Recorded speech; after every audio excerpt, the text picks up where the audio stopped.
Happy Friday, everybody, and welcome to the Fanatic Forum. I'm your Fanatic and host, George Bueller, or in this case here, I am the Master of the Grand Guignol here, Master of the Macabre, because, yeah, we are going to be talking some classic spooky movies tonight here. I'm looking forward to this, and of course, I can't do anything without the Christopher Lee to my Peter Cushing here, Mr. Intimidator himself, Seth Manhammer.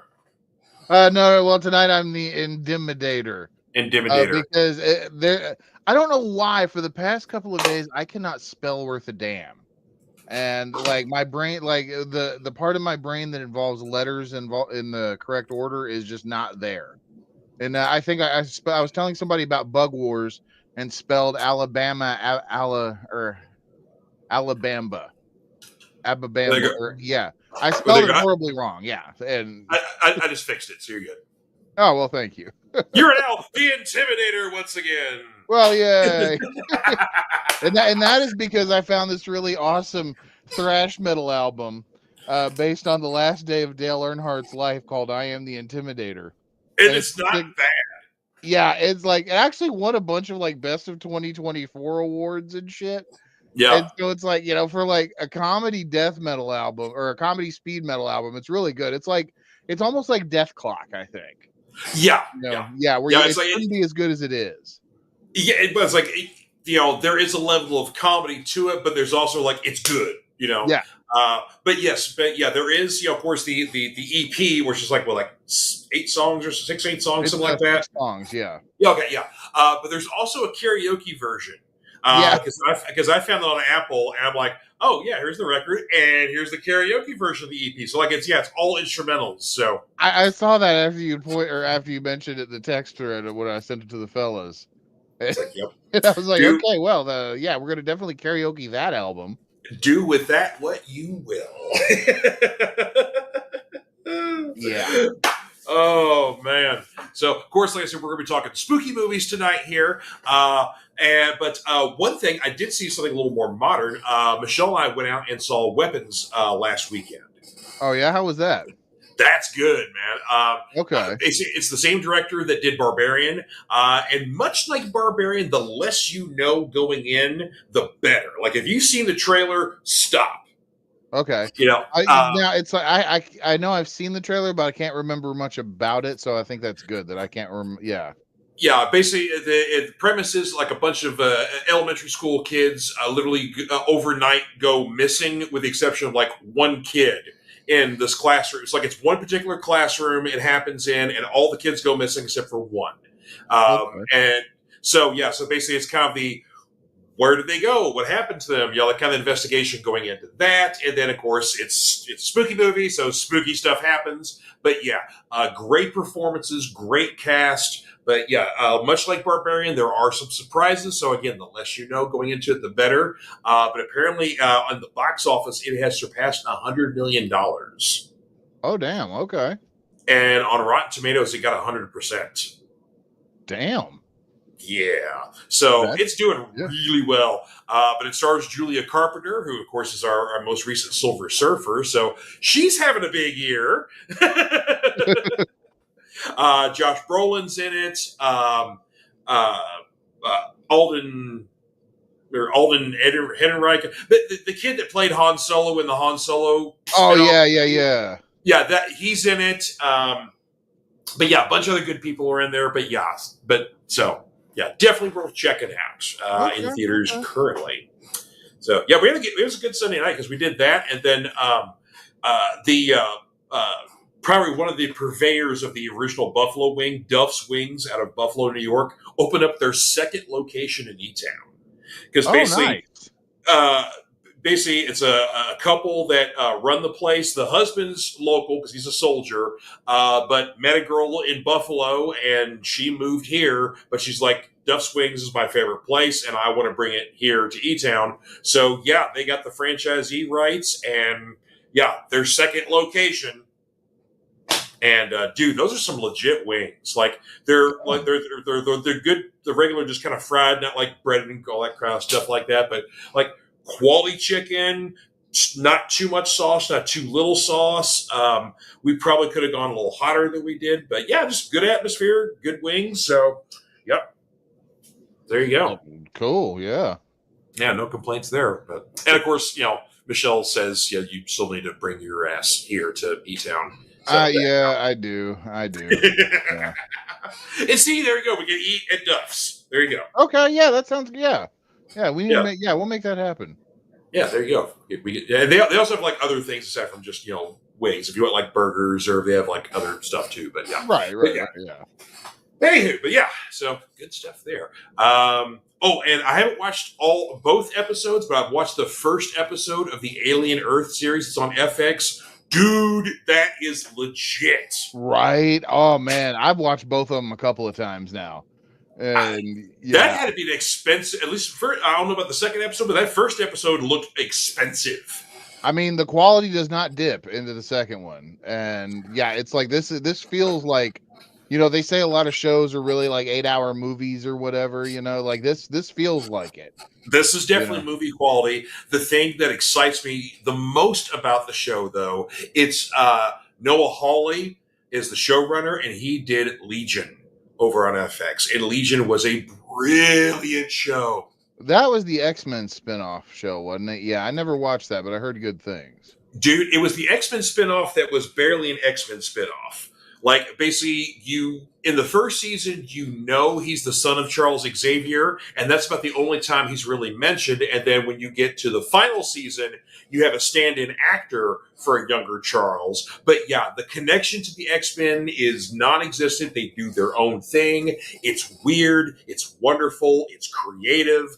It's one of those shows, like, from the very early in the first episode, like, you got me. I'm in. Okay. So yeah, it is of like the last maybe 10 to 15 years. Like it's a beloved show for me. Like on the level of like Hannibal, Fringe, or at least the first season of Fringe. Oh, I was a huge fan of all of Fringe. Yeah. Oh yeah, Fringe was all great, but the first season was just magical. Yeah. Same with the Flash. Like first season of the Flash, that was just like perfect television. Kind of like it's yeah. But The Strain I thought was a fantastic TV show, and didn't watch that one. Yeah, it basically an adaptation of the Del Toro Chuck Hogan books, but they kind of did some different things with the books, like maybe expanded on some characters, and I think it was kind of like they made some changes that was beneficial, I think, to the story.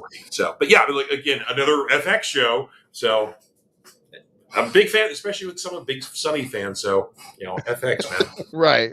They're my jam. So, all right. Well, before we start talking spooky stuff here, I do have a couple of comic books to talk about here.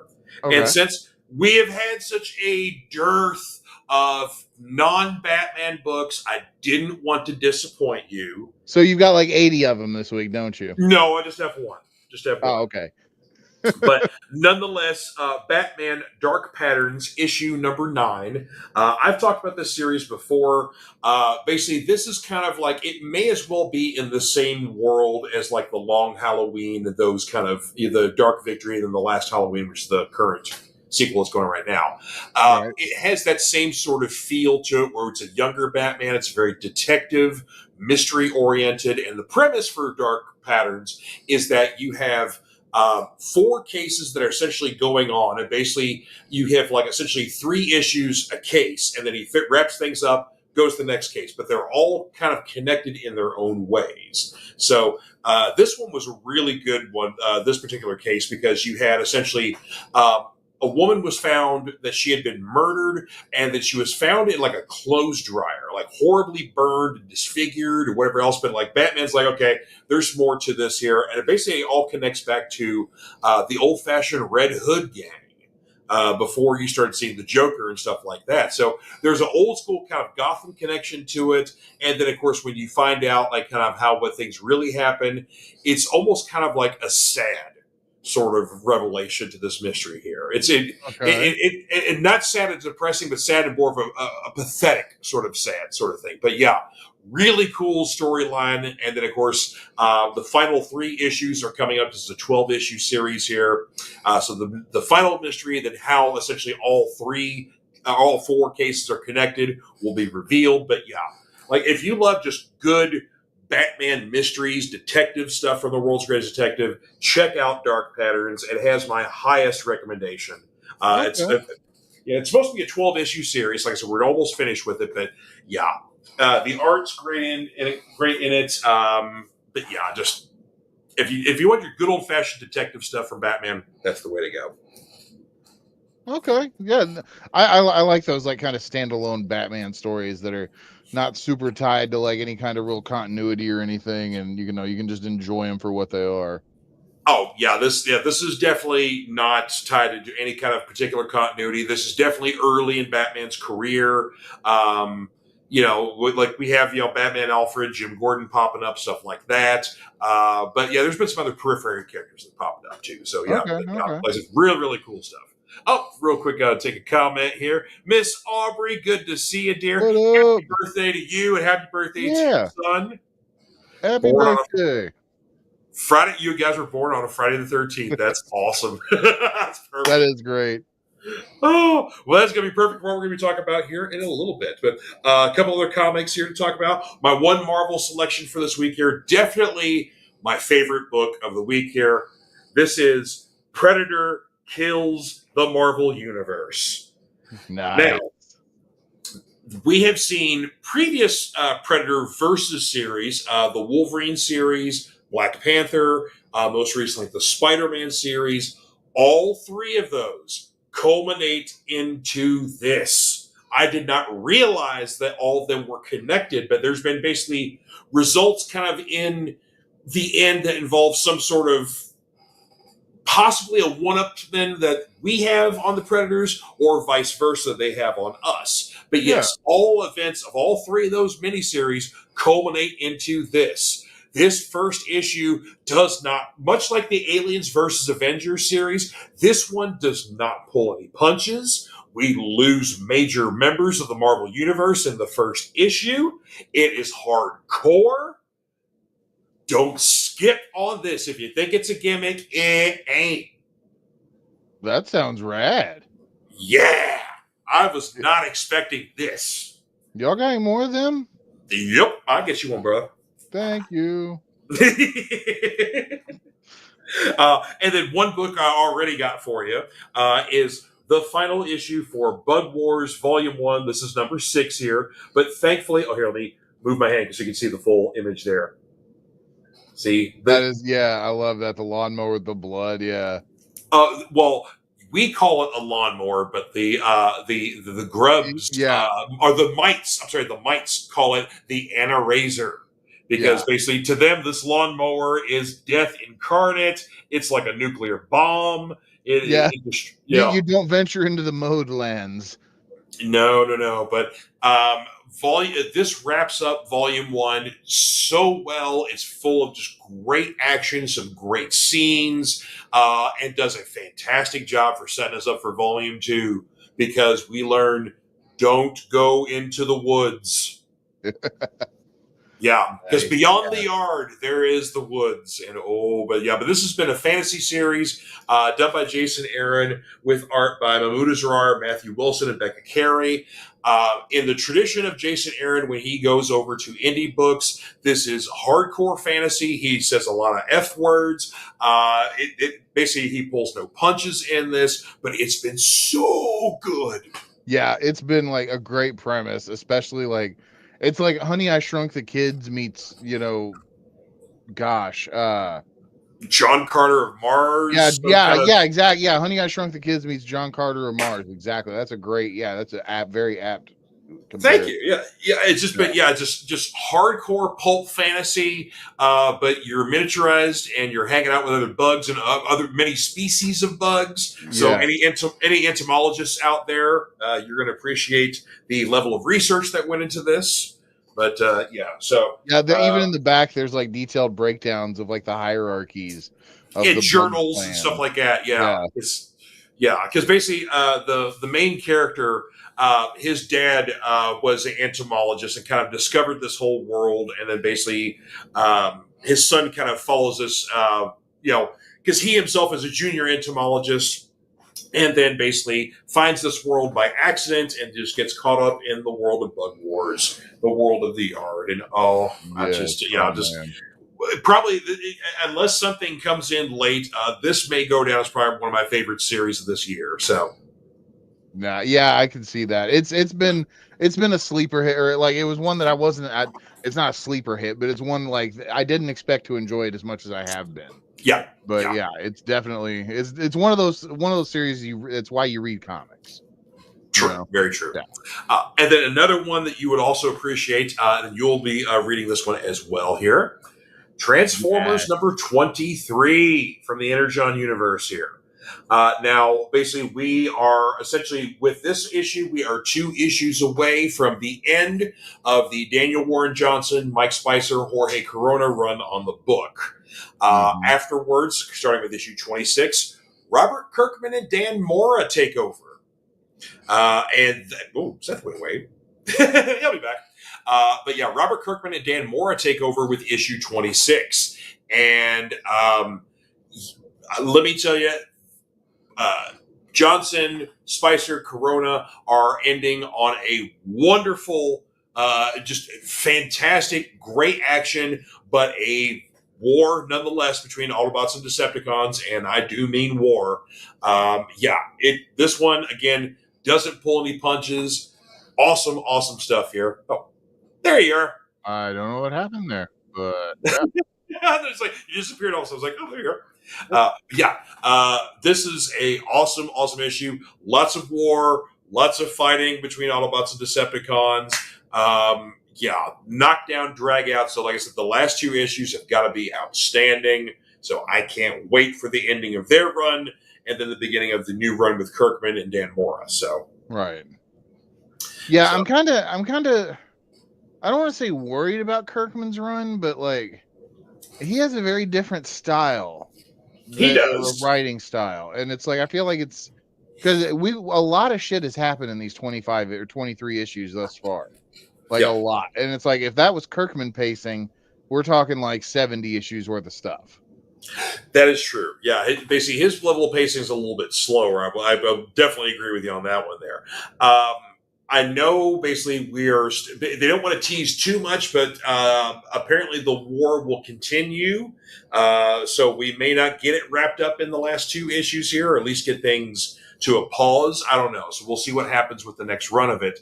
I'm still convinced that Void Rivals is basically just a long form origin story for Unicron, and we're getting close to the end of that series. So I'm wondering if that, because Kirkman is known for just boom, series is over, boom, new series and new universe. Yeah. Just no announcement, no anything like that. Just launch it on you, and it's a surprise to everybody.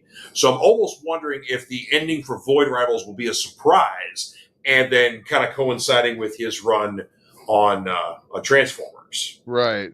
And isn't that very like irritating to comic retailers that he just does that because you can't order in advance, like knowing that a series is going to end. Well, here's the thing. So when he suddenly ended The Walking Dead, he pulled a fast one on us because he had solicited beyond the final issue 193 4 other covers for 4 other issues. Oh, yeah.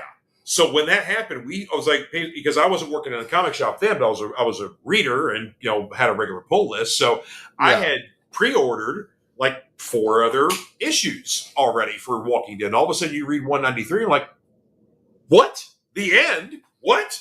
and like you're just completely shocked by it, and then you get a letter from Kirkman's like, "Yeah, that's it, surprise!" Wow. Yeah, and then Void Rivals had full solicitations for the number one because that was the first book of the Energon universe. Right. It had full solicitations. We knew what the plot was, everything like that. The surprise comes 3/4 of the book when Jetfire pops up, and you're like, "Wait, any of the Transformer?" And and it wasn't advertised as the Energon universe yet, was it? Nope. No. It was not. No. Basically, you get like it's like this is just a new sci-fi book. Warring nations, people trapped on the same planet, stuff like that. Very very enemy mind, right? Yeah.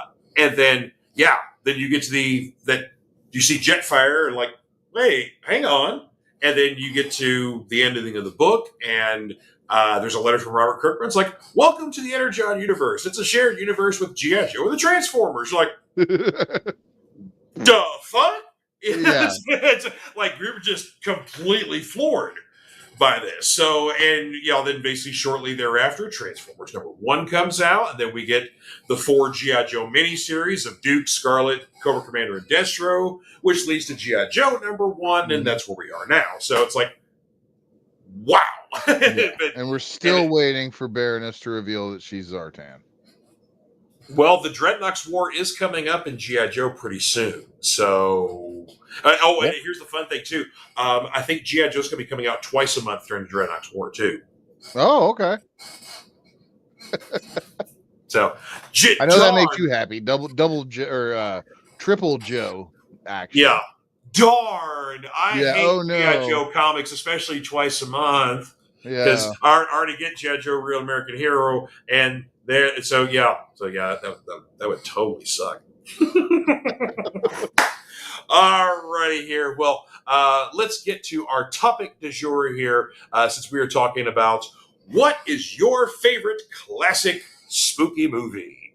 And by what I mean classic spooky movie is we're talking about the old-fashioned, like your Universal monsters, your irradiated animals or insects or whatever else, your Gothic the horror. Giant monster, or your Hammer horror stuff, or your anthology movies, or basically anything that would star like Vincent Price, Peter Cushing, or Christopher Lee.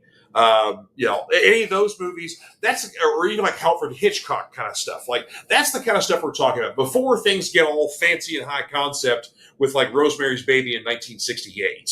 So that's where we get like kind of, that's kind of considered where like the modern era of horror begins. This is where we get the new wave of horror.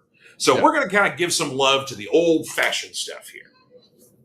So, and of course, I've been watching a lot of Vincent Price movies lately. So I was like, let's get in the mood. This is going to be fun. Yeah. And just off the top of my head, some of those Vincent Price stuff, like Witchfinder General. Oh God, that's probably one of my favorite ones. A bunch of his old Hammer stuff. Just like he is, and of course, Last Man on Earth. Can't go wrong there. Probably the closest adaptation to I Am Legend that we got. But still missed the mark. Something fierce. Yeah, and actually, since we're talking about it, let's bring that one up here because that's one of my movies. Well, there we go. Definitely my favorite. Next to one other Vincent Price movie we're going to talk about here, this is definitely probably my favorite Vincent Price movie from 1964, The Last Man on Earth, which this is a Roger Corman production here. Basically, good old. Actually, no. Sorry, this is an American International. I'm sorry. That's I was going to say, I didn't think. I couldn't swear to it, but I didn't think it was Corman. No. I'm literally looking at the poster right here. Yes, that's American International. Yeah. So, of course, there were many small independent American houses that did low budget horror movies. So, of course, you had probably the two biggest, and basically being Castle being probably the third, but you had, basically American International, and then you had New World, which that was Roger Corman. So, but basically it's an adaptation of Richard Matheson's I Am Legend. And yes, this is probably the most accurate to the book, but they still don't get the ending right. Yeah. And it's really frustrating as a fan of that story that no one has had the balls to actually go for the real ending. And their ending's kind of punk rock too. So you think somebody would, like a subversive filmmaker, would want to do adaptation because because basically the ending is pretty much our main character is taken prisoner by the vampires. They're pretty much telling him like, look, you don't want to become part of us, so we got to get rid of you because we're the new wave. You're the old stuff. You got to go. And he's kind of like, kiss my ass, and I'm gonna be me. And then basically they still kill him. So but but it's like that. Yeah. The way that they did, the whole point is that ending to give you the title of the film. Mm-hmm. Like that's the whole thing. And it's like, it's such a powerful, I love how you still describe the ending without spoiling it too. That was not entirely.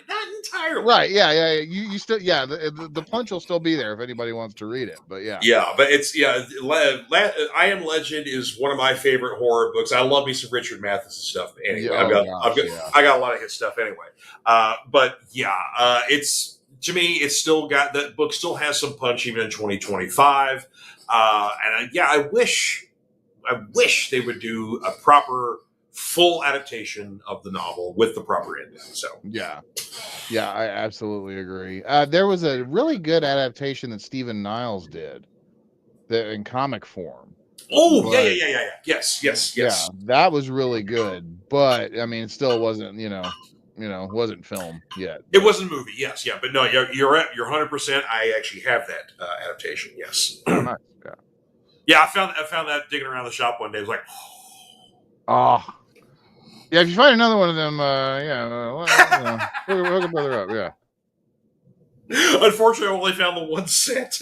No, I understand. It was basically some indie stuff that somebody sold us, and then really some really cool like 80s, like late 80s, early 90s indie stuff, like before like the Image stuff kind of took over, and it's cool shit there. So all right. Of course, I didn't go in my chronological order because you started talking Last Man on Earth. Like, let's talk Last Man. So you pick one for yourself, sir. Let's talk. I am going to go a little chronological, okay. I'm going to go with one of my earlier picks, and this is going to be I described a cheat pick, and I'm going to go ahead and describe it. And it's like I'd not be a cheat, but let me hold up. So you muted yourself for just a second. I'm like, what? Yeah, no, I'm trying to. You know how awful I am trying to. I just figured out tonight my laptop's a touchscreen, so I'm having fun with that now. Oh, really? Yeah, I had no idea until tonight. I was like, I touched my screen, all of a sudden, like things happen. I'm like, hey, that's awesome. Hey, we had something pop up that it went away. Yeah, it was. Oh, here we go. Okay. Ooh, interesting pick. Yeah. So, Metropolis, and I picked that because I actually have a print of that right here. I'm looking at it, like that particular poster of it, and that is the 1927 silent film. Fritz Lang's Metropolis, that was like famous, like it's a sci-fi dystopian proto horror that is very atmospheric and moody, and it's very there's a lot of very striking visuals because it's a silent film, so it has to rely a lot on that. And it's like, I love it. I think it's great. I've got a really big affinity towards like those older silent films, silent film in general, especially like sci-fi stuff like this. So I really enjoy it. I think it deserves, as far as spooky movies go, it's definitely unsettling and unnerving in a way that I feel like a lot of those movies are, because I think there's even that uncanny valley aspect to it too. Like, you're seeing these people, but it's always slightly sped up or slowed down because they're always changing the timing of the frames. And it's like, so it looks slightly unnatural, and they're still like that, like blowing it all up and looking at it on HD stuff now. It's like you can see it's cardboard and like almost like ethereal, or in some spaces. But it's just like a lot of people wouldn't normally classify this, but definitely Metropolis could fall under a old fashioned kind of horror movie, because it is very there. A lot of stark imagery in here, and whatever else, but very moody. But now, of course, there's been several, not necessarily remakes, but kind of like reprints, re-releases of Metropolis, and then the most infamous one that's kind of polarizing to some people is the one that was done in the 80s that had like a contemporary rock soundtrack to it. Yeah, I forgot the guy's name that put that together, but it had like Queen and Pat Benatar. Yeah, Pat Benatar. I think Talking Heads was on it at one. Yeah, but it was an interesting idea. There was a trend for a while where people would take silent films and put contemporary music behind them. Mm-hmm. And that was a victim of it. Nosferatu was another one. Typo Negative put a soundtrack to it. Now that actually kind of fits, though. Yeah, that actually I could see that as its own thing. Like trying to make Metropolis a rock opera, though, not necessarily. Yeah. No, Typo was at least trying to add atmosphere. Well, I mean, they were a gothic metal, band, and Peter Steele kind of looked like a vampire himself anyway. So again, it kind of fit, yeah. But yeah, of course, this also is the same period where you had basically Turner Broadcasting was responsible for colorizing classic black and white movies as well, which that was another bastardization. So it's kind of like, no, thank you, stop it.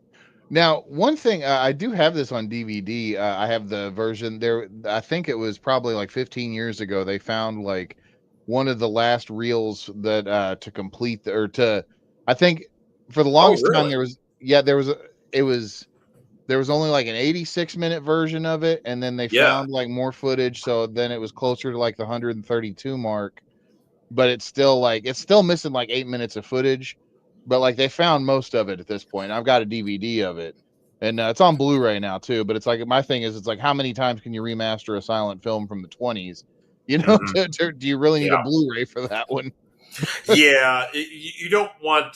There's certain movies in certain time periods or certain levels of quality that you don't want a nice print of. Like I got the 4K version of Texas Chainsaw Massacre, and of course I watched it. It's nice, but it's like at the same time, I'm kind of like, I don't know if I want a really clear version of this movie. I don't think it's right to have a clear version. So it needs to be a little grainy. Yeah, there's definitely an art to having like Star Trek: The Next Generation comes to mind because that was filmed for 480 HD, right? Or 480 SD screens. And so they knew that there was going to be that like CRT fuzz. So they intended that to kind of hide some of the production, the low production angles, like just kind of blurred it out a little bit, Yeah. And the super like high def versions, you can see it all now. So it's like there's some times where it just kind of looks a little cheaper than it has to. And and it's just it kind of takes away a little of the magic, I dig it. Oh, we got a special commenter in here because V is in the house. What up? Yes, sir. You're not late at all. We're just talking about the movies here. So, you're right on time, brothers. And salutations to you, my friend. Good to see you, brother. Welcome, or howdy over to the land down under.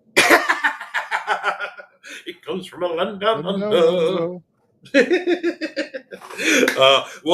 V's picks The Haunting, 1963. We're going to talk about that one a little bit later here. And Creature from the Black Lagoon, 1954. Nice. Yes, good ones. Like here. that one, yeah. Yeah, there's a lot of you sound like you've already went Matheson heavy. Going for The Haunting. That's not Matheson. He did Hell House, which was kind of the pseudo sequel to Shirley Jackson's The Haunting of Hill House. So Matheson did Hell House. So yeah. But which is in the movie, it's the same house, right? Yeah, it's because Would you consider the Twilight Zone a horror series? Oh, totally. Yeah. Okay, yeah, because I was thinking like that would totally qualify in this because some of the episodes were straight up horror. Yeah, I mean, Twilight Zone, Outer Limits, totally. Yeah. Yeah. By the way, IDW has a Twilight Zone book that's coming out here in like a month or two, maybe. But it's going to be in black and white. It's like a traditional kind of like each issue is going to be a story like that. But it'll actually have Rod Serling being the host. So like he'll pop up and kind of give your little, consider if you will, blah, blah, blah, blah, doing this thing and his stuff. And then basically here's the story. So it's going to it's an episode of the old school Twilight Zone in comic book form. Okay, I'm gonna have to check that out. That sounds fun. Yeah, I've already pre-ordered the first issue, so yeah, we'll see how it rolls here. But okay. Diamond Dave popped in here, and always a pleasure to see Dave Mattingly in here. He gave me a list of all the movies that he enjoys for classics here, so we're going to go through these here because there are many, but he's got some good ones here. Talk about some giant irradiated bugs there. Them. Oh man, yeah, I love the Misfits song that they wrote about that movie too. Mm-hmm. Yeah, but yeah, giant ass ants there coming to kill you. 5 million years to Earth, aka Quatermass in the Pit. Yes, I'm familiar with that movie as Quatermass in the Pit. It's Quatermass. I always thought it was Quatermass. Yeah, it's Quater. Yeah. That was exactly. I got familiar with that because our friend Bart, he hooked me up with some VHS copies of that stuff when he would upgrade his stuff and then give me the old stuff that it was great. Yeah. I'm a beneficiary of the same thing. Yes. Yeah. So I always try and do that. Like I always try and do that with other people. Like if I got like a bootleg or something and I upgrade it, like I try and pass the bootleg on, so yeah. Nice. Just to turn people on to other stuff. And then of course, in the premise of the spooky movie stuff here, we're kind of trying to go old school. So Dave went a little more new school, but still great movies nonetheless here because he's got John Carpenter's The Thing, David Cronenberg's The Fly. Oh. Not The Fly with Vincent Price. Return of the Fly. Yeah, since we're talking about the Misfits, though. So Right. Sam Raimi's Army of Darkness. Yeah. Frailty. Did Bill Paxton direct that, I think, too? Yes. Frailty. Frailty is like... Frailty's really... Yeah, it's an underrated gem. I wish they would put a boutique release of that out. Very much so. Now, Dave's picks, though, some of them are modern, but I think a lot of them are rooted, though, in that classic spooky movie feeling. Because Frailty's really a Hitchcock movie. Pretty much. Yeah, Army of Darkness is just one of those old stop-motion 50s creature features. They Live, is like one of those Saturday matinee monster movies. Yeah, them Quatermass, they totally fit the premise. And of course, The Fly is basically a remake of the original that was done in the 50s with Vincent Price, and then Vincent Price in Return of the Fly, as we know from the Misfits song. One definitely would be on my list here that I didn't put on here. I assume he means the 70s remake of Invasion of the Body Snatchers with Donald Sutherland and Leonard Nimoy, which, in my opinion, is the premier version of the film. Yeah, that is the better version, I think. Best version, best cast, best ending. Yeah, totally. And then basically any movie that will make a kid not want to have a pool in the family home. Poltergeist. They're here. Yeah. Other favorite line. This house is clean. Mm-hmm. Yeah, but this interestingly enough, this movie kind of hurt the outdoor pool industry. People got a lot more above ground pools or something, but basically having the in ground pool sort of thing, like that movie, as popular as it was, kind of killed that industry a little bit. Right. Now, what is your take on the whole idea of Steven Spielberg really ghost directing that for Tobe Hooper? Well, it was kind of like a 2-on-1 sort of thing because, basically, Spielberg was producing the movie, and he let Tobe Hooper direct. And then basically, Tobe Hooper was going to direct it. But basically, I guess Spielberg's ideas, he wanted to still have it kind of a little more safe and family friendly, even though it was still a horror movie. And Tobe was making it too horror, so it was really kind of like a clash behind the scenes of two different movies. Because when the really spooky, crazy shit happens, that's Tobe. Yeah. And then when it's the family and the la la la kind of music like that, that's Stevie. Yeah. No, I just didn't know because it's I'd always heard for years there was that whole no, Tobe Hooper was always the only director on set, and then Zelda Rubinstein came out and was no, Spielberg was there directing all the time, and it was a big thing. Yeah, basically, literally, I don't know if Tobe was ever I don't know, they've never kind of done a full comprehensive behind the scenes, because of course the Poltergeist series, of course, we are very familiar with the tragedy of it, with like after the first movie, the older sister getting murdered by her boyfriend, and then after the second film, Graham Greene dies, and then basically part of the way through the third film, the girl who played Carol Ann dies. It's just like tragedy, tragedy, tragedy, tragedy, and then on top of that, there's so much turmoil within the making of the first film. Right. So. Yeah, so a lot of stuff. It's like, we need a good comprehensive documentary or tell-all or something like that on the making of Poltergeist. We really do, yeah. Yeah. And have you ever seen the remake? No, it was me neither. Yeah, it's for when some movies come out and they're like, we're remaking this. It's like I know that I'm not going to enjoy it, so I don't even bother with it. Like the RoboCop remake. Like the best thing that anybody ever said about it was, it's like, well, you should watch it. It's not as bad as you think it's going to be. And I'm like, oh, that's not an endorsement. Right? Yeah, exactly. And I'm like, no. That's like telling somebody, look, getting shot in the gut is worse than getting shot in the face. Sure, but you're still getting shot. It's like.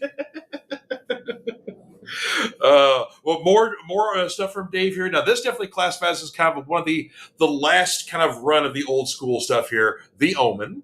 Okay, yeah. Mm-hmm. And then, of course, we name checked They Live. Yes. Yep. Alien.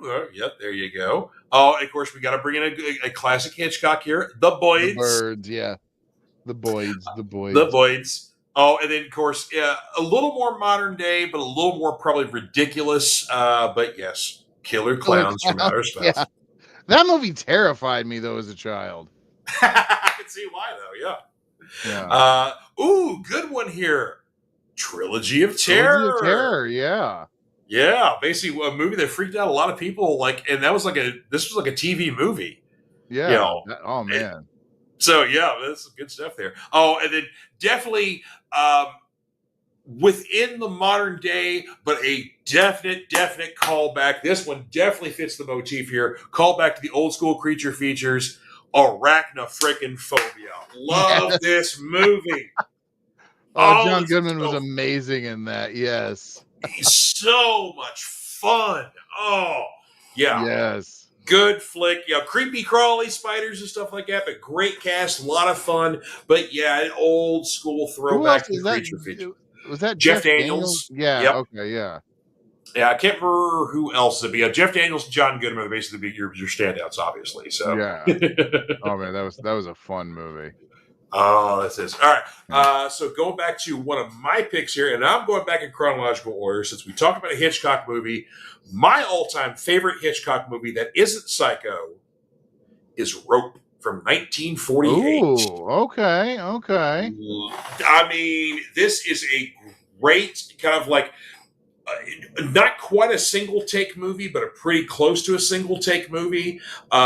One set, basically 3 to 4 actors in the whole movie, and you've got a dead body in plain sight through the entire movie. He's literally in under the table, credenza, whatever you want to call that thing. It's there the whole time, and Jimmy Stewart and the other dude are Farley Granger. Yeah. None of that Farley Granger. John Dahl. Sorry, John Dahl. They are basically just like trying to cover this murder up, but like they're like, we're gonna get caught. It's like the paranoia and the suspense of this whole movie. Yeah. That's all. Yeah, I haven't actually seen that movie, so I need to check it out. Yeah, it's a classic movie, and like I said, a very rare appearance where Jimmy Stewart's playing a bad guy, but he's still kind of a likable bad guy, but he's a bad guy nonetheless. Right. Oh, your next movie, here we go. Yes, let's talk about this one here. One of the old school, The Cabinet of Dr.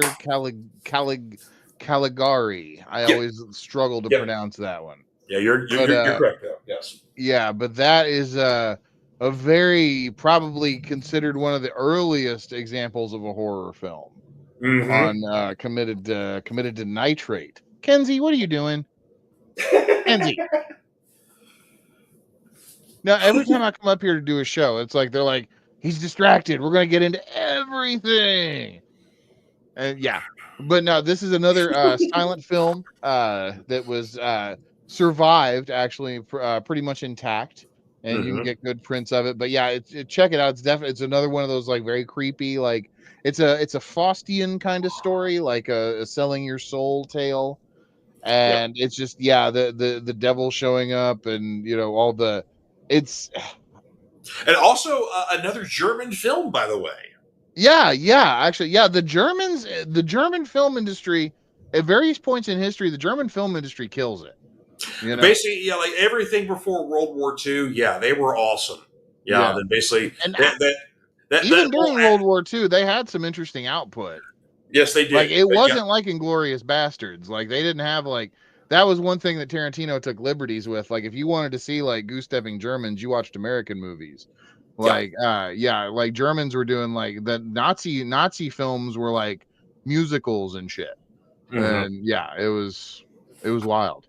Yeah, it was wild, but German expressionism at its best in this movie. A great usage of photography and sets, but very creepy.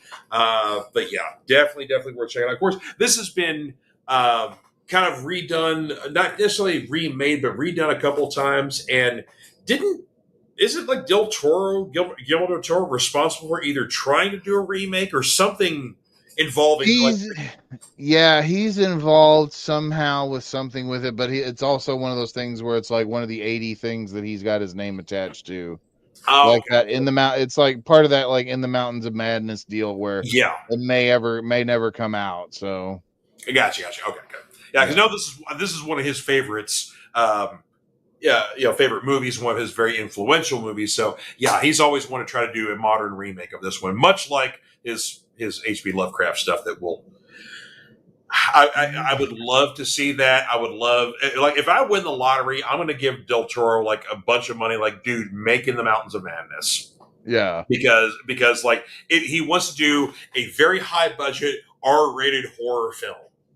With high concept, big scary monsters, classic Cthulhu stuff there, and Hollywood won't give him money to do it. Like, why?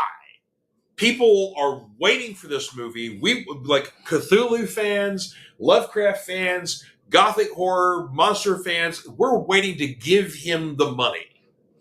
The thing I keep going back to though is like, very rarely has cosmic horror been done well. And it's like not to take away from Del Toro, but he really hasn't done cosmic horror yet. Like he's kind of touched on it in Hellboy, but he had that crutch to lean on. And it's like Carpenter handled cosmic horror. I think Prince of Darkness is like a really good example of low budget cosmic horror. Like The Thing, obviously, yeah. But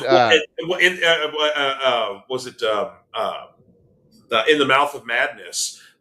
Yes, that's basically the best Lovecraft movie that's not a Lovecraft movie. Right, yeah, exactly. And some of the Lovecraft movies though, like as much as I love them, the Stuart Gordon like HP Lovecraft series, like outside of Reanimator, they ain't that great. From Beyond is not that good of a movie aside from like the puppetry. Like what was the Unnameable? They did 2 Unnameable movies. The second one's not that great, but the first Unnameable movie is actually good. It's got John Rhys Davies in it. Yeah, okay. I was gonna ask you, because I always got that one mixed up with another one. But I actually liked both of the Unnameable movies. They weren't bad. Yeah, but the second one's not bad, but the first one's definitely superior. Oh yeah, absolutely. Just kind of like the Pumpkinhead movies. They get worse as they go along. Yeah. Yeah. Well, it's like Wishmaster. Yeah, sorry. Wishmaster, Jesus. Yeah, those are never good. Speaking of bad horror movie sequels, did you know there are Warlock movies past Warlock 2 that do not contain Julian Sands? No. Why would you bother? Exactly. There's a Warlock 3 and a Warlock 4, and Julian Sands was recast because he said no. That's insane. That's like, this is like finding out that there are Prophecy sequels that don't have Christopher Walken in them. Yeah, no kidding. And it's like post Prophecy 3, like no Walken, no watching. No watching, yeah. So, but these movies, I can see why Julian Sands said no, because basically the budget looked like it was about $5. Yeah, it ain't just looking at the posters gave me the impression like, ooh. That's kind of sad because it's like we grew up in the 80s video store era where it's like you just had to have a good poster and that's all you needed. And sometimes the box was better than the movie itself. Yeah, a lot of times. Well, we'll see. My next pick here, round of rotation here, talking about our first Hammer horror film, because we can't talk about old-fashioned spooky movies without talking about 1958's. In the UK, it was just Dracula. In the US, it was the horror of Dracula. Yeah, because it couldn't be Dracula because Universal. Right, because we already had this was our very first Peter Cushing as Van Helsing and Christopher Lee as the titular Dracula, and he would go on to do 7 more Dracula movies. He is the most preeminent Dracula actor of all of them. Some would say the best. I would say because I like him better than Bela Lugosi. Not gonna lie. I will say though, the U.S. The late 70s, early 80s, one that had Frank Langella in it. Frank Langella was pretty good. Yeah. Now, one thing that I found interesting with this movie too is like apparently Christopher Lee only has like 17 lines in it. Mm-hmm. And it's like he very rarely speaks, but it's like his presence is just so powerful through the whole movie. Oh, it's just basically like the first time you see him all fanged out and bloody, he's like, oh my God. Like, he is. But the thing I love about Christopher Lee is like what they always say about people who play like the worst people, like in wrestling, the guys who play the bad guys, they're always the best people. Christopher Lee, I would have loved to have met him before he passed, but I just always heard stories, just the perfect gentleman, loved his fans who appreciated his work. Stuff like that. And what a storied history. I mean, outside of all the movies he played, like he, served in World War II. He was like a legitimate badass. Yeah. The only cast member of the Lord of the Rings movies who actually knew Tolkien. Yeah. Not like he met him one time. Like they corresponded. Like he knew Tolkien. Wasn't there was on set apparently too, like he creeped out. I can't remember if it was Viggo Mortensen or Peter Jackson, but he creeped one of them out talking about how when you stabbed somebody, like how the fluids filled up with, or how their lungs filled up with fluid before they died. Like, because it was like he was like one of the few people that actually knew what it was like to kill somebody. Yeah, for Queen and Country, but he's killed people. Yeah, and of course, we can't forget that he did not 1, not 2, but 3 metal albums, all about Charlemagne. Yeah. And they're actually not bad either. Especially they're pretty good. Yeah, they really are. You like your Manowar power metal kind of stuff. Yeah, they're not bad. Yeah. That was my definite Christopher Lee appreciation because love. Of course, I mean, no disrespect to Peter Cushing, love Peter Cushing as well, but man, Christopher Lee. Yeah. Oh, you got a good one coming up next here. One of us. Gooble gobble, gooble gobble. One of us. This movie had so much lore in my head before I ever actually saw it. And it's like I was expecting, like, from the way that people would talk about this, you're almost expecting Faces of Death, Mm-hmm. And it's not. It's actually like an interesting movie, like a really fun commentary about how we treat people different than we are. It's very tame in our horror standards. It's still eerie. It still has some creepiness to it, but in our horror standards, it's extremely tame, but still packs a punch nonetheless. Yeah. Still uses people who were employed as circus freaks at the time. I hate using that term because it was like it's really just people with disabilities. Yes. But or disfigurements or whatever. But can a full-grown woman truly love a midget? It's it's a good movie. It's It's definitely worth watching, and it definitely has that creepy factor to it. Very, very controversial for its time too. Very much so. Yeah, And you could not. it still kind of is today. Yeah, it really is, because some people viewed it as very exploitative, but other people viewed it as one of those things where it was actually very positive towards the people that it portrayed. Yeah. So yeah, it's definitely a conversation starter. And can you believe that this was his follow up, Todd Browning's follow up to Dracula? That is true. I forgot about that. Mm-hmm. You're right. You're right. Yeah, basically, he was a star with Bela Lugosi in Dracula, and his follow up film was is Freaks. Yeah. Yep. You're right. You're right. one of the most infamous films of all time. Jeez. Yeah, and speaking of Dracula, of course, this has probably been said by many other people, many other film fans. If you have not gone out and explored the Spanish language Dracula that was also filmed in 19, was it 39? Is that what Dracula's done? Or 38? It's something like that. Yeah, the late 30s for sure. Yeah. Yeah, but anyway, so at the same time that Universal was filming the Bela Lugosi Dracula, there was also a Spanish language adaptation that used the exact same sets that the Universal movie film did, but obviously different actors to play the actors in their movie. Arguably, the Spanish language Dracula is a superior film to the Todd Browning Bela Lugosi Dracula, because they make better usage of this, even though it's literally the same location, but they use better angles. It has better eeriness and creepiness to it. Yeah. It feels almost a little scarier than the Universal one, to the point like it fits a little bit more in the modern day vampire movies, even though it's still a classic Gothic film. It fits a little more in the modern day than the Universal one does. Okay. Okay. Yeah. So yeah, I know when they've released. There was one point Universal did like a box set of like all the Universal Dracula films, and they included the Spanish language one on that at one point. So it's had physical releases. I don't know if it's streaming anywhere, but maybe you can find it on YouTube. I don't know. But Okay. yes, Yeah, I'll check it out because that sounds fun. Like, it sounds like an interesting watch.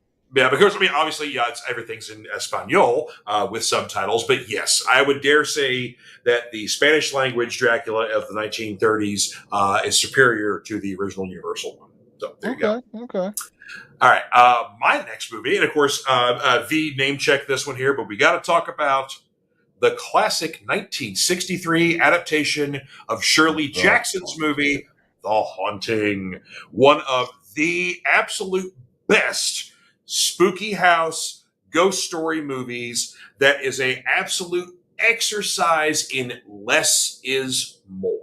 Gosh, yeah, this movie ruined me for haunted house movies. Mm-hmm. Like, haunted house movies don't hit the same after this, like, because there's nowhere you can go. But this is the time that it's like there's actually a payoff. It's like you don't feel like you've wasted your time. Yeah, but it's like minimal effects. It's of course there's some really cool effects in the film, like the breathing door. How the hell they did this in '63, I don't know. Yeah.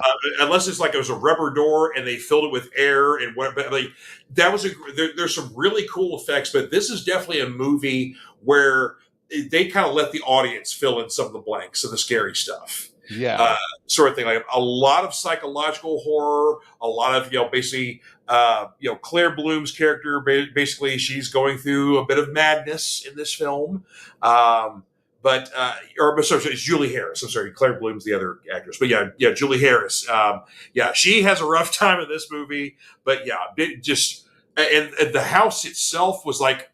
The house was real. It was a real house. It just looks spooky, and you shoot it in the right ways, it looks scary as hell. So yeah, it works. In my opinion, the greatest haunted house ghost movie of all time. Yeah, I agree. And that '90s remake with Liam Neeson and Catherine Zeta-Jones is. I hope they were paid well for the movie. Yeah, that was. That's the best thing I could say. That's the best thing to say about that movie. I hope they got a nice paycheck and paid off some bills or got a car or whatever out of it, because it was basically everything that you would love about the '63 film. They completely bastardized it in the '99 one. So and it should have been, and it should not have been that way. It really shouldn't. But they had a fine cast, a fine set, and it was a CGI fest. It's like it was during that time where it was the new toy, so they had to break it and make us hate it. It's just. All right, your next movie. Ooh, another good one here. Yes, Bird with the Crystal Plumage by Dario Argento. Yeah, get a little giallo in here. Yes, a early giallo offering. Excuse me. I like the early Dario Argentos because they're very Italian and Hitchcockian, and they're also fair play mysteries. So, like, if you know what, like, Deep Red's a little too later for what we're talking about. Yeah, but that movie's infamous for, like, if in the first 5 minutes who, if you're looking in the right spot, you can find the killer. In Deep Red. But Bird with the Crystal Plumage is still a very atmospheric, almost proto slasher movie where a photographer is finding these women that have been murdered, and he's trying to figure out who did it before the killer strikes again. And I love that classic giallo formula, because it's almost that's why I like the Dylan Dog series so much, is because it borrows a lot from that giallo atmosphere. There's something about how Italians do atmosphere for certain things that's always slightly askew that I enjoy with their film industry. Like spaghetti westerns is a good example, right? Like you have an American Western, and it's very grounded as to what, like, their idea of what the American West looked like, right? But like with a spaghetti Western, you've got like Chicago being by way of Montana, and like things like that, where it's like everything is just like the lens is slightly distorted. And I feel like that carries through every Italian production. Like, and the spooky movies notwithstanding, and it adds so much more to their spooky movies. Oh, absolutely. The thing that's interesting too about the Italian giallo, kind of that genre of film, is it's kind of almost like a mutation of the Italian crime, so because you used to have a lot of, like, police movies, detectives, crime kind of movies like that. And those were very popular for a long period of time in the 60s and the 70s, very stylish and whatever else. And then you kind of started in the late 60s, started getting more of the giallo stuff, which basically was straight crime stuff, but it was like murder mysteries that didn't necessarily involve the police, sort of thing like that. And then the films themselves, especially the stuff that Argento did, was very stylized, very colorful, beautiful, but also horribly brutal at the same time. Yeah. Also, just slightly sexy. They made the violence sexy. Yes, very much so. Well, for better or for worse. The cop films themselves, back previous to that, were also very sexy too. Yeah, that is true. You had a guy good looking leading man. They were smoking cigarettes. They were cool as shit. Yeah, totally. And the curvy ladies with the cleavage, and yes sir. Can't forget them ladies. Love me some Italian women. Oh man, I just love Italian film in general. Yeah, exactly. Ryan Permisson in the house here, Mr. Host of And I Quote. Good to see you, brother. Basically, talk about some classic Universal stuff: The Wolfman, The Invisible Man, and Creature from the Black Lagoon. Yes, sir. Nice. Yep, the old school classics there. Yeah, can't forget. I love the Universal stuff there. I'm definitely a Wolfman kind of guy myself. So, but of course, another AIP movie here, because we talked a little bit earlier about Vincent Price's Last Man on Earth. But one of my personal favorites, if they ever made a solo movie about Dr. Freeze or Mr. Freeze from Batman, it would be The Indomitable Dr. Phibes. Dr. Phibes rises again. Yep, and then of course man, yeah, of course you did have the sequel about a year later, or about a year and a half later with Doctor Phibes Rides Again. But yes, so Vincent Price plays the seminal Doctor Phibes here. Basically, he and his wife are essentially attacked. Just whatever else. Where his wife is struck ill and is kind of basically put in stasis, so he could try to find a way to save her without her dying. And his face is horribly disfigured, as you can see in the poster here. But he, of course, wears a mask that looks like Vincent Price, and also his vocal cords were killed as well, so he has to plug in, and basically, if you remember Kane in the Attitude Era, when Kane started talking, and he'd oh yeah, my name is Kane, it's that kind of thing. So he basically Dr. Phibes would plug in his neck, and then basically you could hear him over speakers and stuff like that. So it's interesting. You hear Vincent Price's voice throughout the film, but he doesn't actually speak a word throughout 2 films. But this is weird, almost comedic. Very, this is 71. This movie came out, so it might as well be in the 1960s. Very psychedelic, musical in a way as well. But yeah, definitely one of your more interesting Vincent Price movies. And of course, like I said, the sequel itself, Dr. Phibes Rides Again, which the original Dr. Phibes, I don't think is streaming anywhere at the moment, but the sequel is currently on Tubi because I just watched it yesterday. Okay. Like I said, just weird shit, but I love it. Just Vincent Price was just an absolute gem, master of the macabre, but another one of those guys, just true gentleman, and also a great chef, apparently. Really? Yes, basically there was a time where his career was kind of low in the States, so he moved to London and had this whole second life where he would be on talk shows and variety shows, but he had a cooking show. Huh. Yes, okay. And he basically it wasn't like spooky Vincent Price. It was just normal Vincent Price, and I'm cooking and I'm doing the things. I'm talking to you and telling stories and whatever else. But yeah, you can see some clips on YouTube. I think they actually started releasing somebody from his estate compiled all the episodes and actually put them out in a physical release. So you may actually be able to buy the whole thing. And he does actually have he does have a cookbook as well that was been out for 40, 50 years now. But yeah, so Vincent Price was apparently a fantastic chef. Okay. Yeah. There you go. So do you have any more movies to talk about? I got one more tonight. Oh, yeah, please. Yeah, we're going back. This is more of a representative, and we're going back to Italy for the 50s. But one of my personal favorites, Blood and Black Lace. Ooh. With Mario Bava. And yeah, I'm a big Bava fan. He did Black Sunday with Boris Karloff, and which is an early Super Bowl about to blow up kind of movie. Mm-hmm. Yeah, he did a lot of early 50s Italian horror that was not.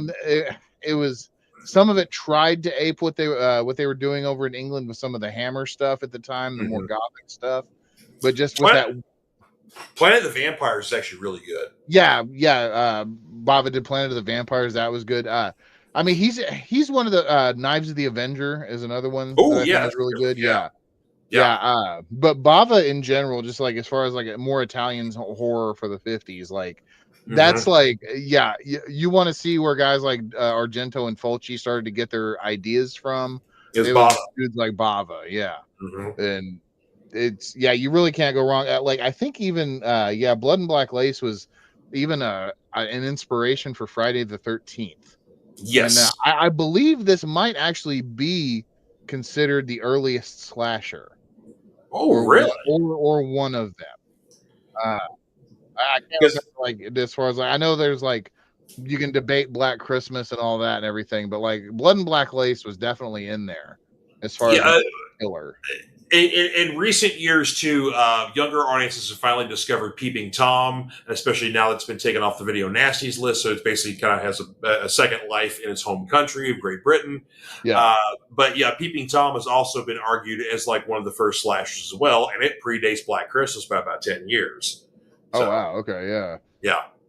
Yeah, because Peeping Tom's really cool because basically, it's a guy who's basically posing as a photographer, and so he wants to take like pictures of pretty ladies and stuff like that, maybe like boudoir kind of stuff like that. And then of course, when he goes to take the pictures, there's like a knife that comes out from the camera and stabs people. So he's seeing them die before him, and he's getting like a first-hand look at it, through the lens, sort of thing like that. But yeah, it's a good, creepy, atmospheric film. Again, tame by our standards, but yeah, it was on the video nasties list for decades in Great Britain, where like if you had this movie in your home, you were going to jail. Right. Which is, and the American sensibility of like you have a movie or a TV show, like or a book that's on this list, and like, oh, if you have this, you're going to get arrested. You're going to get fined. I'm like, yeah, that's one thing that always drove me nuts too. It's like this stuff is banned for however long, and it's like in America, like hardly nothing's banned. Like I know, I think like Tracy Lord's like 98% of her catalog is banned. But for good reason on that one. Yeah. She's underage. Yeah. But I mean, there's like there's certain times books get banned in schools and whatnot, but you can still go find it at Barnes and Noble. It's like, man, I love it. Like a lot. I've been thinking about this a lot lately, and it was like I was just thinking about in school, like how like my love for reading was like nurtured and fostered, and it was always done by teachers and librarians that are like, oh, I don't know if you should be reading this. We shouldn't be letting someone your age read this. Like, and then was in the school library. Yeah, well, no. They're doing it in that way where it's like it's not necessarily like discouraging. It's encouraging me by saying that it was subversive, right? Yeah, I think. Yeah, and I'll never forget the one librarian. Like as soon as I heard the title for the Harlan Ellison short story, "I Have No Mouth and I Must Scream," like I had to find it, right? Like because that title alone just makes you want to read this story. And I'm like a freshman in high school. And so it's like I'm trying to find it in my library, and the librarian's like, "No, we don't have that book." And then like probably 2 weeks later, there's a manila envelope on my desk in homeroom, and it's a photocopy of the story, right? Like she went out of her way to go and find this story somewhere, somehow, to make sure that I read it. Like pirated the damn thing, and it was like, she may have had like a compilation book and that was in there. You never know. Yeah, somehow she just wanted to make sure I read the story because I was interested in it, and I asked about it, and it was like, that is some of the coolest things. So it's like I don't worry about books being banned in schools because teachers and stuff like that. Like she could have. Realistically, what's going on in that story? She could have been in deep shit giving me that story. Totally. Like not that it was necessarily bad in any way, but it's like it's a very controversial story given the subject matter of it. But yeah, it's. Speaking of, did you know that there is a Japanese computer game of the same name that is based on that story? I did not know there's the Japanese one. I have the point and click that was the American version. Oh, okay, good. All right, never mind. Yeah, it's the same game then. Yeah, I think it was originally Japanese and it was translated to American. But yes, yeah. No, it was. They did the remaster of it. And actually, you might even be able to find it on Xbox now because I know it's on Series X. Because and it's like, dude, it's a hell of a good game. And I think they fixed it now to where they don't soft lock you out of it anymore. And Mr. Doug's like bleak as hell. Yes, it is. Oh God, yeah. Oh, and Doug had a comment previously. We talked about Bava here. So Bava was to the Giallos as the Stooges were to punk rock. Yes. Amen. Absolutely. Mm-hmm. Yeah. All right. Well, I got two movies that they're kind of connected to talk about here. Of course, we were giving a lot of love to Hammer horror earlier with a lot of the Christopher Lee and the Peter Cushing, the Van Helsing versus Dracula movies. Of course, they did a lot of other stuff that weren't Dracula movies, but they did do 7 Dracula movies. So I'm just saying. Right. But basically, when Hammer kind of fell out in the early 70s, you had another British production company called Amicus kind of pick up the anthology or the portmanteau, if you will, films, where you had basically kind of a loose connection to them, but basically it was like you're reading a issue of Tales from the Crypt, sort of things like that. Well, of course, they did, a multitude of movies like The House That Dripped Blood, Cemetery Garden was another one, whatever else. But in 1972, they did Tales from the Crypt.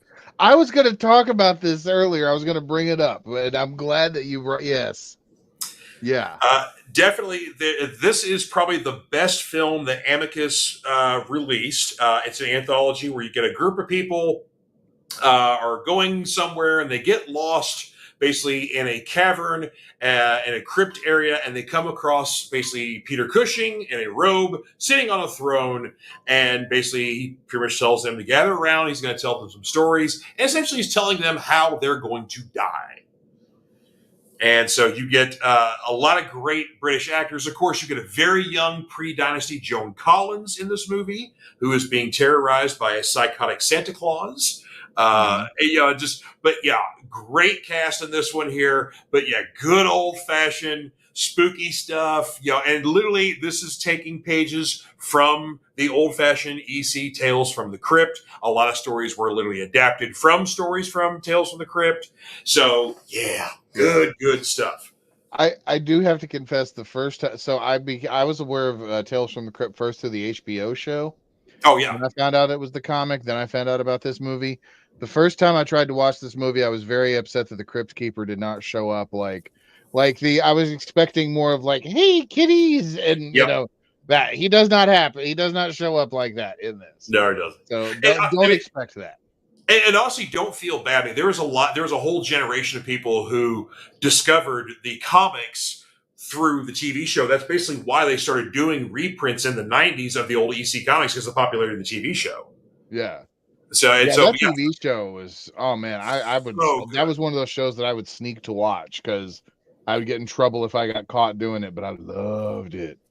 And interestingly enough, another series that a beloved series, everybody loves it. Was, very popular almost till the end of the show. No physical releases, not streaming anywhere. Yeah, well, it's on air. They did release it on DVD. Yeah, but DVD, but we've never seen a Blu-ray release. Yeah, no Blu-ray because I think the music is the hold up on that one. I think you're right too. Yeah. And interestingly enough, in high school, we did a performance, or we did a production of "Singing in the Rain" for like a play, whatever else. Yeah. And so the director, when he would have like the big gala nights, would try to bring in like something special or some kind of connection to whatever we were doing. And so he actually got Donald O'Connor, who was in the movie with Gene Kelly and Rosemary Clooney. And basically, he showed up to our gala night, and so wore tux and kind of gave a little thumbs up to the production, sort of thing like that. So you got to bring out the start of the thing. Well, the day before, when he actually showed up in town, we got to do a meet and greet. The whole cast got to meet him, talk to him a little bit like that. And so all the kids are talking, all this song and dance stuff he did and whatever else. I wanted to talk about his episode he did of Tales from the Crypt, where he was the ventriloquist with the dummy and all that kind of stuff. And he was delighted to talk about that. He was he lit up when because all these kids are talking musical, but crap he did 40, 50 years ago. And I want to talk about something he did like last week that was kind of cool. And he was delighted to talk about that. That is so cool. Yeah, because that show in and of itself, I think, didn't DeVito direct episodes of that? Sure did. Schwarzenegger directed an episode. I know Landis did one, I think. Mm-hmm. So many directors, so many actors in those shows. Such creative episodes of some of those episodes. To the Humphrey Bogart, the guy that looked like Humphrey Bogart that was dead. And the whole episode was told from his perspective and fixed camera angles. That was what they tried to do, 20-minute experimental films basically every week, experimental horror films, that show was, I can't talk enough about how good Tales from the Crypt was. Oh, nice. And speaking of some EC stuff, of course, the revival for EC Comics, I've talked about Catacomb of Torment, which is their new anthology. It's out. Doug says Evan Dorkin's got a story in the new upcoming issue, Necronomicon. Necronomicon. Sweet. I love me some Evan Dorkin, the purveyor of Milk and Cheese and many other subversive indie comics of the 90s. Man. Oh, yes. Yeah, there was Milk and Cheese, Flaming Carrot, Scud the Disposable Assassin. Shit, who else was? Because there was that big black and white boom that was like the weirdo stuff. Like the Tick almost fits into that. Oh yeah, well, Tick, yeah. Well, Tick initially was black and white, and then they would do color remakes. Kind of the same thing with Ninja Turtles. Yeah. But no, it was like it was just the Ninja Turtles almost counted like as a. I just meant like books that were just weird for the sake of being weird, like Milk and Cheese definitely being like like anthropomorphic cartons of milk and wedges of cheese. Dairy products gone bad. Yes. Yeah. And then there was Too Much Coffee Man. There you go. Too Much Coffee Man. Yeah. Yeah. Megaton Man. Oh yeah, Megaton Man. Johnny the Homicidal Maniac. Yeah. Do you remember a book called Puma Blues? Oh yeah. Yeah. Yeah. That one was weird. Oh, you had Pete the PO'd postal worker. Yeah. Then of course you had like Hate Comics and like some of the old school like weird stuff like Freak Out and the Fabulous Furry Freak Brothers and I remember running into an issue of Cherry Pop-Tart and getting kind of traumatized. I was not ready. I was not ready for Cherry Pop-Tart's X-rated Archie adventures at the age that I was provided. Them some sexy books there, yeah. Oh, and Doug says issue 5 is when Evan Dorkin's good. Sweet, thank you, Doug. I did not know that. Yeah. So, all right, last movie to talk about here. Of course, like I said, this is related to Tales from the Crypt because a year later, so with the popularity and success of Tales of the Crypt, they decided to do Vault of Horror, which is one of the other great EC titles there. And again, another anthology portmanteau here. And also, a lot of times, if you could find Tales from the Crypt on DVD, it is usually paired up with Vault of Horror. So you get a 2-for-1 there. It's a 2-for, yeah. Unfortunately, it's not the same way with Demon Knight and Bordello of Blood. Yeah. Those separately. Yeah. What the? Yeah, I know. But yeah. But Vault of Horror, while not as good as Tales from the Crypt, is still excellent. Of course, you get a lot of other fine. Michael Craig is in this. You've seen him in a lot of stuff. Denholm Elliott, if you guys you're Raiders of the Lost Ark fans out there. Trying to think of Kurt Jurgens is in here. So you get a German sub captain in here, Anna Massey. So a lot of good British actors in here. But again, great. Another great anthology movie in the fine tradition of the EC stuff as well. So, and again, like we could go on and on with so many other movies, but as I said, just I want to definitely give some love to the old school horror stuff because of course you've got so much of the great modern day stuff that's out, or the modern day classics of kind of the more later 20th century or 70s and 80s kind of stuff like that. But there's still like a lot of your early stuff in the basically from like the 40s through even up to the 70s, where there's still just a lot of your classic horror stuff that is quality films. And I mean, they may not be as scary as our standards, but they're still got good atmosphere and they're fun. Right. Yeah. Yeah, absolutely. So, anything you want to add before we wrap up here? No, sir. I think I am good. I am sorry. I am kaput for today. I haven't done anything, but I'm wiped out. You have people out. I feel you, man. Yeah. Well, of course, we would be remiss if to not mention Seth's other show he has, Smokes and Road Beers, 6:30 Eastern on Thursdays on Facebook and Rumble. Yeah, and thank you again for tagging in last night. That was a lot of fun. Absolutely. I got tag teamed onto why I hated Lord of the Rings because I was apparently the only one that did. Yeah. You got triple teamed. No, Bill didn't have much of an opinion on it, but yeah, Des and I were like, yeah. Y'all were flabbergasted that I was not a Tolkien fan.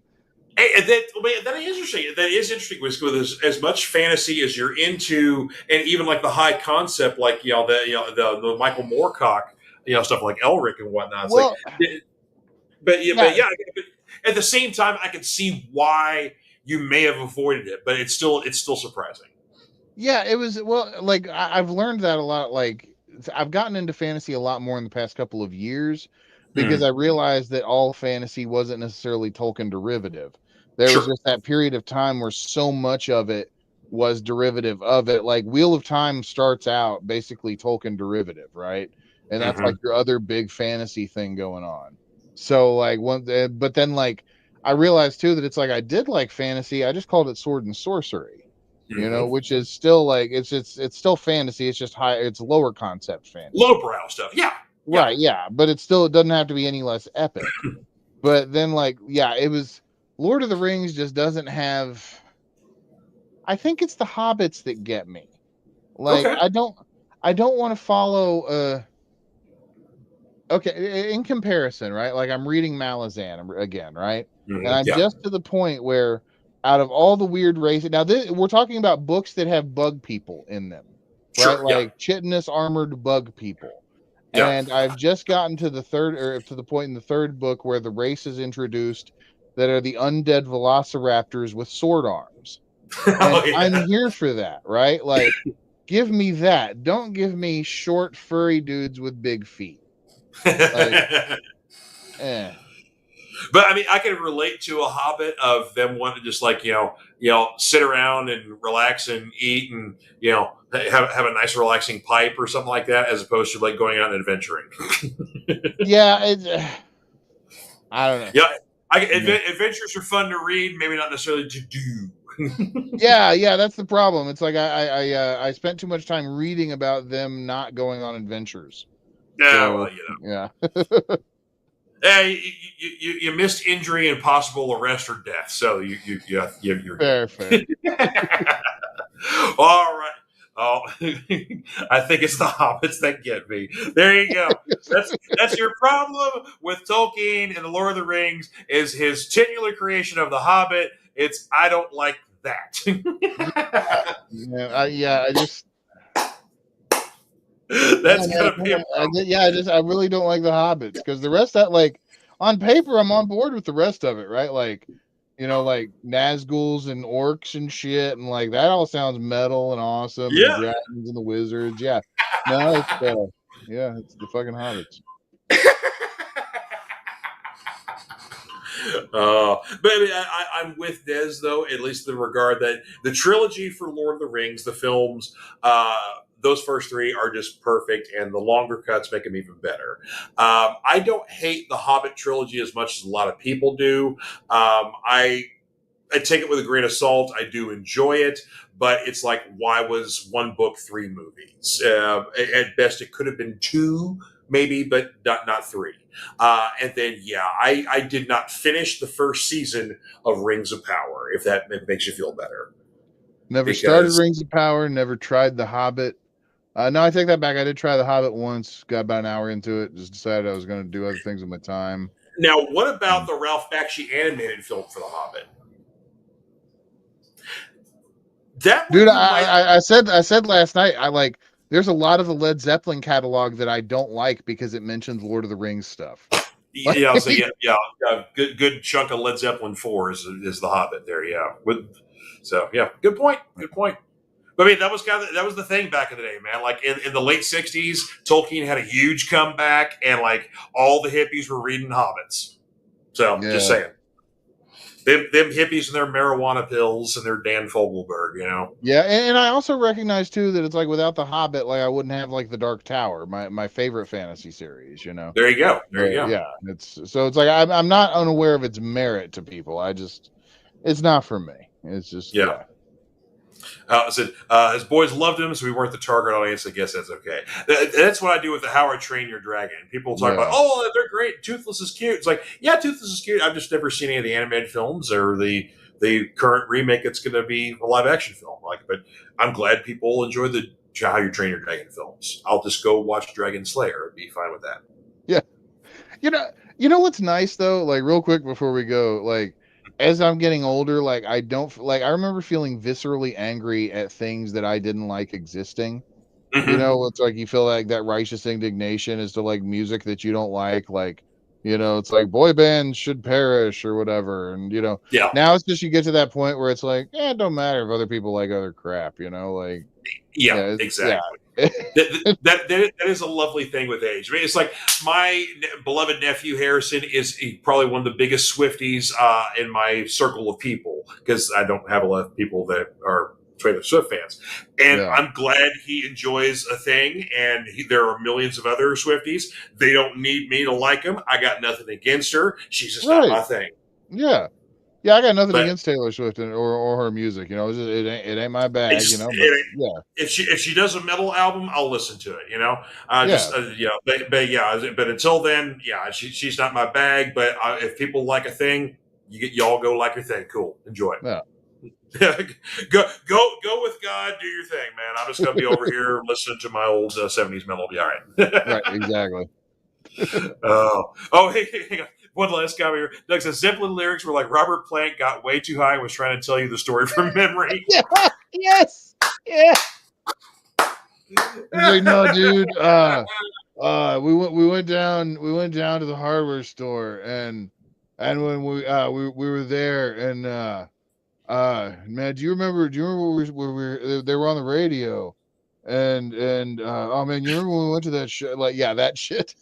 Yeah. You know what? They got a lot of wood at the hardware store. It's like what happened to the Hobbit part? Yeah, it's a Steve story, is what it is. It is a Steve story. Yes. Crap. All right.